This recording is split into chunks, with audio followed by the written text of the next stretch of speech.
はい、最近はですね、だんだん三味線 TV のネタがなくなってきてですね、技術的なことはもうほとんど網羅したんじゃないかなと思ってるんですけど、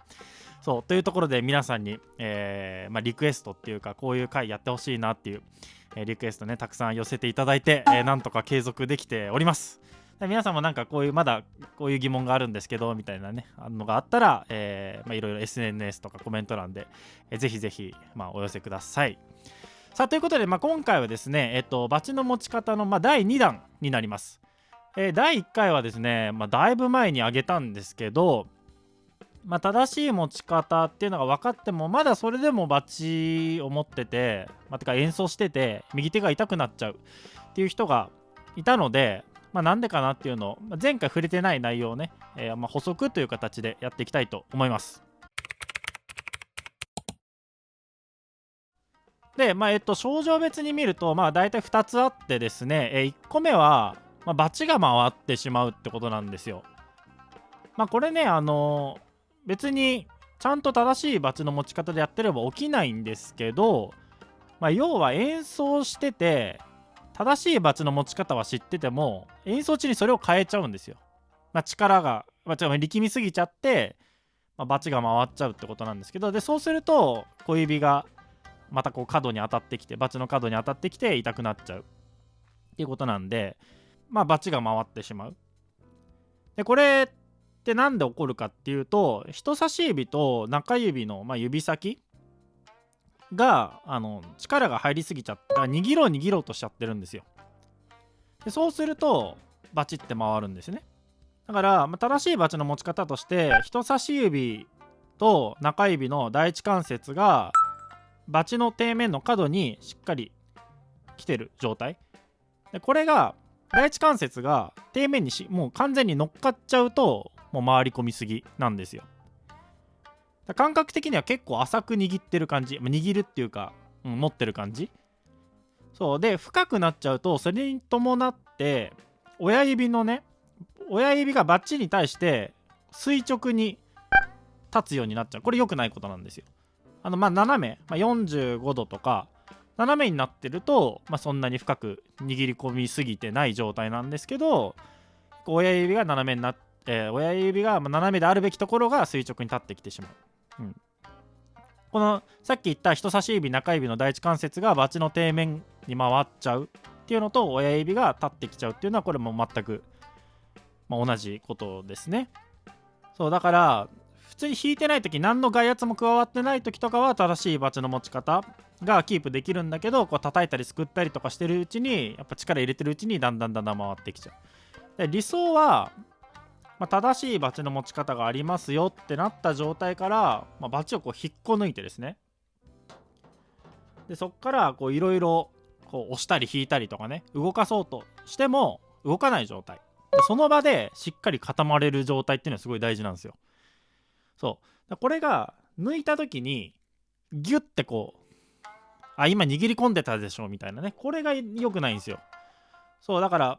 固定をするっていうのはその場で止まる力なんですよね。これをこう握っていくとかね、こういう力じゃないんですよ。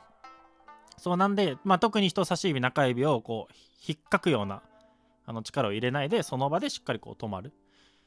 これリラックスするとも違いますよね。だからそのリラックスしちゃうとふにゃってなったりこう開いちゃったりするんですけど、その場にこうとどまるっていうのもそれはそれで力がいることなんですよね。そうだからリラックスするでも、めちゃくちゃ力むってわけでもなく、その場でしっかり止まる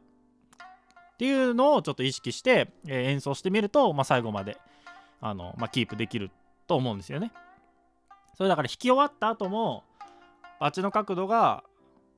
てか親指の角度がこう90度になってないかなとか、この人差し指とか中指がこうぐるって回っちゃってないかなとかね、確認するといいと思います。で大体ねバチ回ってる人ってね、叩く時にこの第一関節こう人差し指中指薬指とかが結構皮にコンコン当たってて、普通にノイズ聞こえますし、あと音量ちっちゃくなっちゃうし、あと皮が擦れてやっぱりね血が出ちゃったりとかするんで、これ普通に聞いててわかるんで、あとバチがこう異常になんて言うんだろう、寝てるっていうんですかね。そう立ってても当たるようになっちゃうし、これどっちにしろやっぱ良くないんで、浅く持つように、第一関節がしっかり底面の角に来るように浅く持ってくださいっていうことですね。さあ、で2つ目の症状なんですけど、親指の位置がずれちゃうっていう人、伸びてきちゃう人、親指がどんどん前に引いてる時に前に来ちゃう人は、それ最初から伸ばして持ってください。それで終わりです。そう最初結構縮めて余裕を持って持ってるから、だんだんこう滑って前に来ちゃうんですけど、これはある程度やっぱりピシッて伸びた状態を第1回のね持ち方で言ってますけれども、正しい親指の位置に来るようにして、持てば解決です。で、主に問題になるのは、厄介なのは親指が後ろに来ちゃうやつ。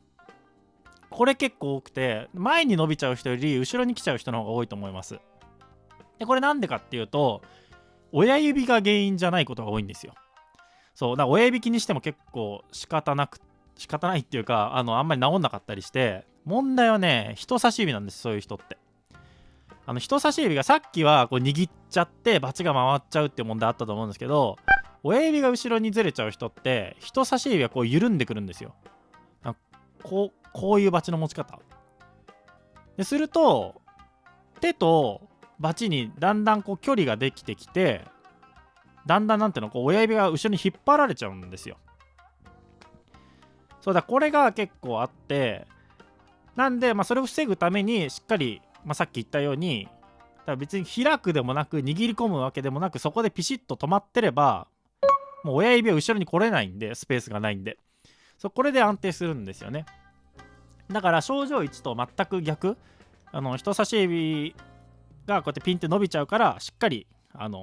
指の腹がですね、しっかり、バチの底面に来るように、でそこからこう離さないように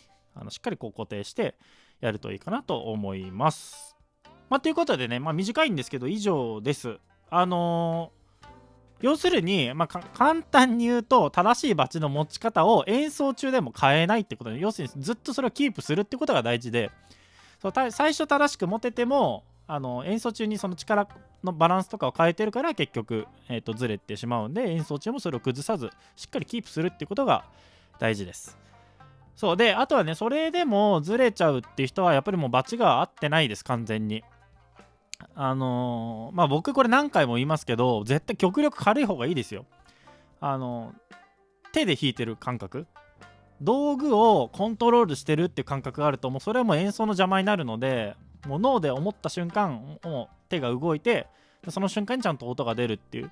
状態にしといた方がいいと思うんで、僕は本当に重りはね反対なんですね。